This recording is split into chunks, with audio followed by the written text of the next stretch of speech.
ഇന്ന് നമ്മൾ നോക്കാൻ പോകുന്നത് കേരളത്തിലെ ജില്ലകളുമായി ബന്ധപ്പെട്ട് കുറച്ച് പ്രീവിയസ് ഇയർ ക്വസ്റ്റ്യൻസും അതുപോലെ തന്നെ എക്സ്പെക്റ്റഡ് ക്വസ്റ്റ്യൻസുമാണ്.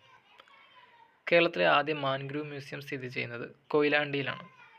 കേരളത്തിൽ പട്ടികവർഗ്ഗക്കാർക്ക് നിയമസഭയിൽ സംവരണമുള്ള ഏക ജില്ലയാണ് വയനാട്, മാനന്തവാടി, സുൽത്താൻ ബത്തേരി മണ്ഡലങ്ങൾ.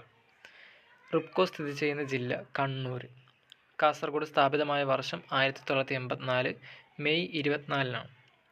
കേരളത്തിൽ ആദ്യമായി നിർമ്മൽ ഗ്രാമ പുരസ്കാരം നേടിയ പഞ്ചായത്താണ് പീലിക്കോട്. കേരളത്തിലെ ആദ്യ സമ്പൂർണ്ണ നേത്രദാന ഗ്രാമം ചെറുകുളത്തൂർ. പുറൈ കീഴനാട് എന്നറിയപ്പെട്ടിരുന്ന പ്രദേശമാണ് വയനാട്. കേരള ക്ഷേത്ര കലാ അക്കാദമി സ്ഥിതി ചെയ്യുന്നത് Madayikavu, Kannur. Kerala veterinary and animal science university സ്ഥിതി ചെയ്യുന്നത് പൂക്കോട്, വയനാട്. കേരളത്തിൽ ONV സ്മൃതി കേന്ദ്രം നിലവിൽ വന്ന ജില്ലയാണ് കാസർഗോഡ്. ബ്ലൂ ഫ്ലാഗ് അംഗീകാരത്തിനായി ഇന്ത്യയിൽ നിന്ന് നാമനിർദ്ദേശം ചെയ്യപ്പെട്ട 8 ബീച്ചുകളിൽ കേരളത്തിൽ നിന്ന് ഇടം നേടിയ ഏക ബീച്ചാണ് കാപ്പാട്.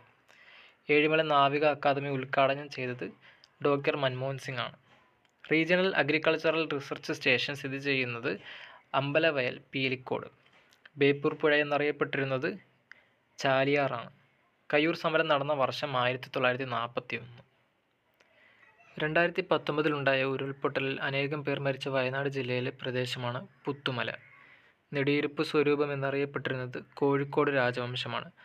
എൻഡോസൾഫാൻ ദുരന്തബാധിതരെ പുനരധിവസിപ്പിക്കാൻ കേരള സർക്കാർ ആരംഭിച്ച പദ്ധതിയാണ് സ്നേഹസാന്ത്വനം. എടക്കൽ ഗുഹ സ്ഥിതി ചെയ്യുന്ന ജില്ല Wayanad.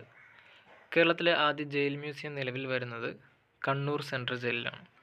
Kerala institute for research training and development സ്ഥിതി ചെയ്യുന്ന ജില്ല കോഴിക്കോട്. ബ്രിട്ടീഷുകാർക്ക് വയനാട്ടിലേക്കുള്ള എളുപ്പമാർഗം കാണിച്ചു കൊടുത്ത ആദിവാസിയാണ് കരിന്തണ്ടൻ. രേവതി പട്ടംതാനം നടക്കുന്ന ക്ഷേത്രം തളി മഹാദേവ ക്ഷേത്രം. മായിപ്പാടി കൊട്ടാരം സ്ഥിതി ചെയ്യുന്ന ജില്ലയാണ് കാസർഗോഡ്. കേരളത്തിൽ സമ്പൂർണ്ണ സാമൂഹ്യ സുരക്ഷാ പെൻഷൻ പദവി ലഭിക്കുന്ന നഗരസഭ നീലേശ്വരം. വയനാട്ടിലേക്കുള്ള കുടിയേറ്റം പശ്ചാത്തലമാക്കി SK പൊറ്റക്കാട് എഴുതിയ നോവലാണ് വിഷകന്യക. കുടുംബശ്രീയുടെ നേതൃത്വത്തിൽ ആരംഭിച്ച കേരളത്തിലെ ആദ്യ വനിതാ ദുരന്ത നിവാരണ സംഘമാണ് പിങ്ക് അലർട്ട് കോഴിക്കോട്. കേരളത്തിൽ ജനകീയാസൂത്രണം ആദ്യമായി ആരംഭിച്ച സ്ഥലം കല്യാശ്ശേരി. കേരളത്തിലെ ആദ്യത്തെ കോടതി നിലവിൽ വന്നത് കോഴിക്കോടാണ്. കേരളത്തിലെ ആദ്യ സമ്പൂർണ്ണ മാലിന്യമുക്ത ശുചിത്വ മുനിസിപ്പാലിറ്റി വടകരയാണ്.